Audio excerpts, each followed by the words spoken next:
I'm Mike Myler, and today I'm going to show you the book of Exalted Darkness for 5th edition.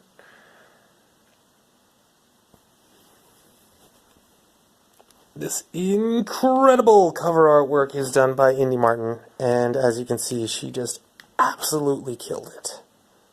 I did not have the heart to put a logo on the front. I did put the logo on the side, because it's huge, because the book is massive, and I did the back cover, which I'm quite proud of. Actually, I'm quite proud of all this book. This is my best book yet, to be perfectly honest.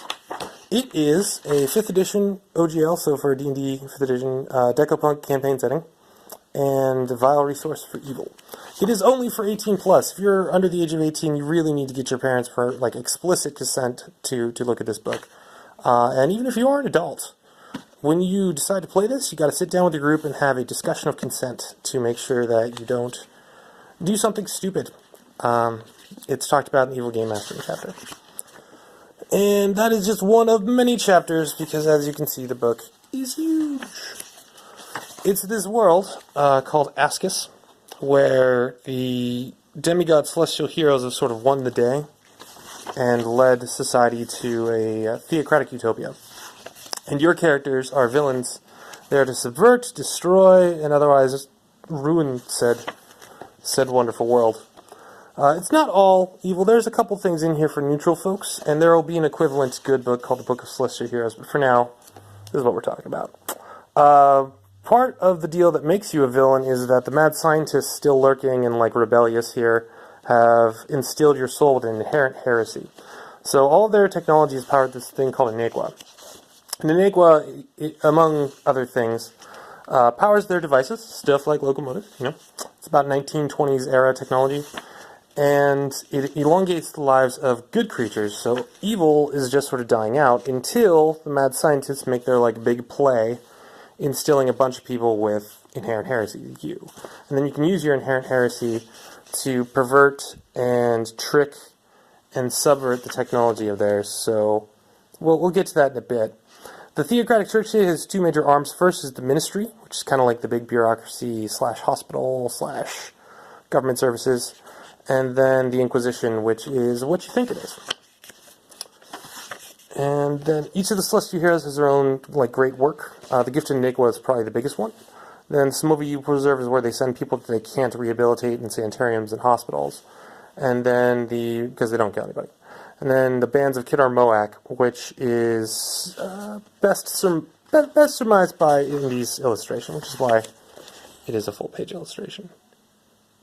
She just crushed it. Crushed it. I wish I could have ordered more Purpura pieces. But yeah, there's the rules for torture tucked into here, just to remind you all that while the book has lots of this luxurious holy gold stuff going on, it is a book of evil. There are some settlement rules here, which need an errata, and maps, which I did, and I'm quite proud of. Here's the capital of the contiguous continent. And then the second continent is a little more of like a 1920s pulpy feel. It's called the Wild Continent. There's a lot of jungle and stuff around still. And then finally the third continent, which is Zakathombo, which is in a recovering state. It was the last place that evil tried to hide itself. And they sort of wrecked the land as much as they could. And, this spread encapsulates the book incredibly well. Then we finally get to the good stuff, the evil, the tasty stuff. Evil character backgrounds, 3 classes, so if you want to summon demons or devils or undead, play a Diabolist. If you want to do some mad science, play a mad scientist. And if you want to change yourself gradually into like Frankenstein's a monster, or something more ephemeral like a horror nightmare from like Native American myth, or ooze, or a vampire or a werewolf, play a Diabolist, or an occultist rather. And if you're like, that's not the monster I want, Luis Loza made this 8-level The Heresy prestige class, So you should be able to take it twice and play yourself a Dracolich, or a Draco Golem maybe, I don't know. But you should be able to do it twice, provided that you meet all the prerequisites. And class archetypes for every single class. There are many. Necrobotany, got your Fear Monger. My favorite, although the Heresy Knight and the Masquerading Heretic are great, is the Patron of Meat, because you gotta feed the meat. Feed the meat. Feed the meat. Then we have about 50 feats, I think more than 50 feats actually, throughout the book for grafting stuff on, doing crazy rituals, really getting into the whole sin thing, doing chirurgical procedures, which run the gamut from giving someone amnesia to changing their personality to like installing some cybernetic stuff. It's a couple pages for a reason.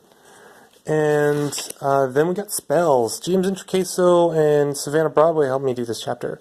And they did a fantastic job. But there's a bunch of blood magic and a whole school of vile magic. High Cat. And then they got some mutation spells as well. This is the mutation spell. Lots of different mutations. The equipment, right. So I was talking earlier about how you have they've got some drugs for you. Some weapons. And an Aquatech. And there's some augmentics too. So, all these items are powered by an Aqua, as well as most of the vehicles. And when an evil creature interacts with it, they can either trick it into thinking they're neutral, in which case it works not quite as good as if they were a good creature, or they can pervert it, in which case it sort of overcharges the item. It works for a while, and then it gradually tries to release all of its, unlocked energy and explode. So, yeah, it's great to hop in the Iniqua Chariot and drive off way faster than the cops can catch you, but about a minute or 2 or 3 minutes or 4 minutes, and there are ways to get it to go longer. It will explode and maybe injure you badly. Evil Relics is another thing that James Intricaso was all over. He killed it on the Evil Relics. They are powerful tools for villainous adventurers and filled with tasty, tasty lore. Some evil books for you. Yes, the Evil Game Mastering Chapter. So like I said, the discussion of consent is extremely important. Do not surprise people with the fact they're playing an evil game. Let them know what they're in for, in a general sense. Figure out how evil you want to be.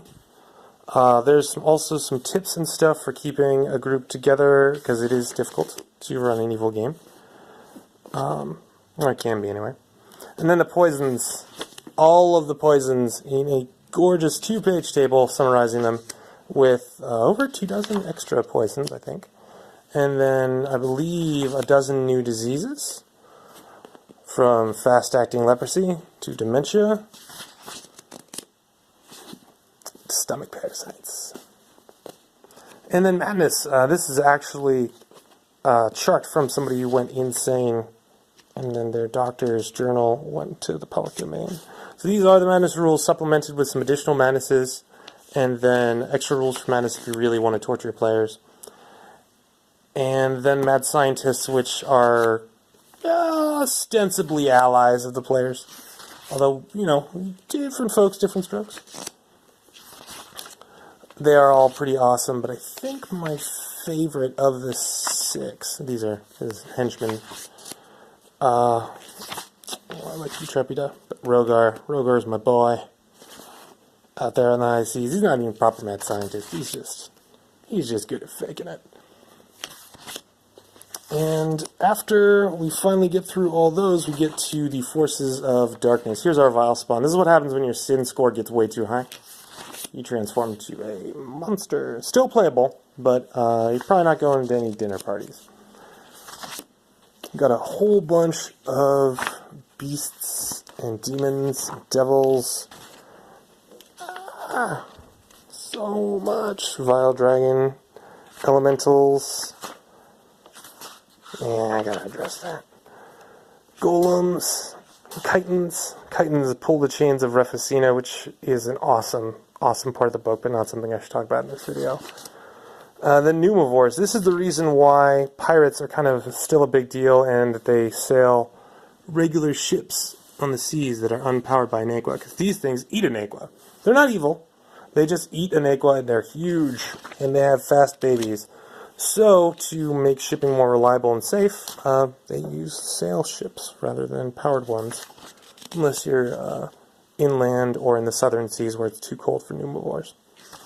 Then we got a bunch of holy stuff as well. Holy dragons, true lions, and then the NPCs. So, each of the celestial heroes is a 20th level character. It's either a bard or a fighter. It's a classic archetype character. And then, there's a 16th level bard, 12th level bard, 8th level bard, 4th level bard, and it goes the same way for 8 other classes. So if you are a game master that likes to have NPCs around, even if you aren't trying to do an evil game, this is definitely handy. Just, swap out a couple abilities and change the alignment. You're probably going to be alright. Using it for whatever you need a ranger for, or, a cleric. Although I'll give you, the 20th level characters are pretty badass and distinct. Oh, Varys. Silent Varys. What do you hide, Varys? What do you hide? And at the very end of the book here, there is the Killing the Golden Twins adventure module. And after the Killing the Gold Twins adventure module, we get to